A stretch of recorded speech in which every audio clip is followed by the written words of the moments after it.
Hi எங்கள் வீட்டோட காலை நேரம் பார்க்கலாமா? ஃப்ரைடே இன்றைக்கி காலையில் வந்து ஸ்நாக்ஸ் பாக்ஸ்க்கு வந்து பச்சை பயிர் தான் ஃபஸ்ட்டு அதை வேக வச்சுட்டு போய் கதவை திறந்தா கோலம் போடலான்னு இந்த ரோலக்ஸ் எங்கே போய் மேய்ச்சிட்டு வரனே தெரியாது. ஃபுல்லாக கால் தடம் நேத்தியே கழுவி விட்டா.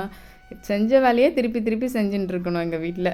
அதனால் தொடச்சிட்டு கோலம் போடுற இடம் மட்டும் தண்ணி ஊற்றி கழுவிட்டு கோலம்லாம் போட்டுட்டு இன்றைக்கி பச்சை பயிர் வந்து ஸ்நாக்ஸுக்கு வந்து சுயம் மாதிரி பண்ணிடலாம்.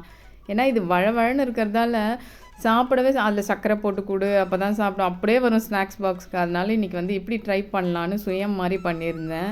வெல்லம் ஊற்றிட்டு அதில் கொஞ்சம் தேங்காய் பச்சைப்பயிர் போட்டு நல்லா கொஞ்சம் திக்காகிற வரைக்கும் நல்லா கலந்துட்டு மைதா தான் இன்றைக்கி நான் போட்டு ஆனால் பண்ணியிருந்தேன். இன்றைக்கி வந்து சுட சுட ரசம், அதுக்கப்புறம் உருளைக்கிழங்கு வறுவல். இது வந்து எப்படி இருந்துச்சுன்னா, நான் வந்து டீப்பாக எண்ணெயில் பொரிக்க வேணாம், சரி இந்த முறை இந்த மாதிரி பணியார சட்டியில் நெய்யும் கொஞ்சமாக எண்ணெயும் சேர்த்து பொரித்து பார்க்கலாம், நல்லா வருமா இல்லையான்னு எனக்கு தெரியல. சரி பல் விளக்கிட்டு ஃபஸ்ட்டு சாப்பிட்டு பார்க்கலான்னா சூப்பராக இருந்தது. ஏன்னா ரொம்ப எண்ணெய் இல்லாமல் அந்த நெய் வாசம் செம்மையாக இருந்துச்சு, நல்லா வெந்திருந்தது. பன்னீர் கிரேவி இன்றைக்கி பன்னீரும் பச்சை பட்டாணியும் போட்டு பன்னீர் பட்டர் மசாலா மாதிரி பண்ணியிருந்தேன்.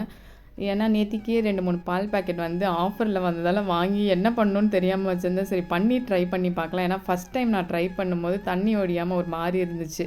சரி இனிமேல் நம்ம பன்னீர்லாம் பண்ணக்கூடாது. ஆனால் இன்றைக்கி ட்ரை பண்ணேன், சூப்பராக வந்திருந்தது. காலையிலே சரி சப்பாத்தியும் பன்னீரும் செஞ்சிடலான்னு ரசம் இன்றைக்கி, அதுக்கு தொட்டுக்க உருளைக்கிழங்கு, அப்புறம் வந்து ஜவ்வரிசி வடாம் தான் போட்டிருந்தேன். ஆனால் நிஜமாகவே சூப்பர். நான் கூட நல்லா வராதோ ஒரு மாதிரி காஞ்சி போயிருமோன்னு நினச்சேன். சூப்பராக இருந்தது. ஸ்நாக்ஸ் பாக்ஸுக்கு கொடுத்து அனுப்பிச்சிருக்கேன். வந்து சாயங்காலம் தான் சொல்லுவாங்க. பாய், இன்னொரு வீடியோவில் பார்க்கலாம். டாட்டா.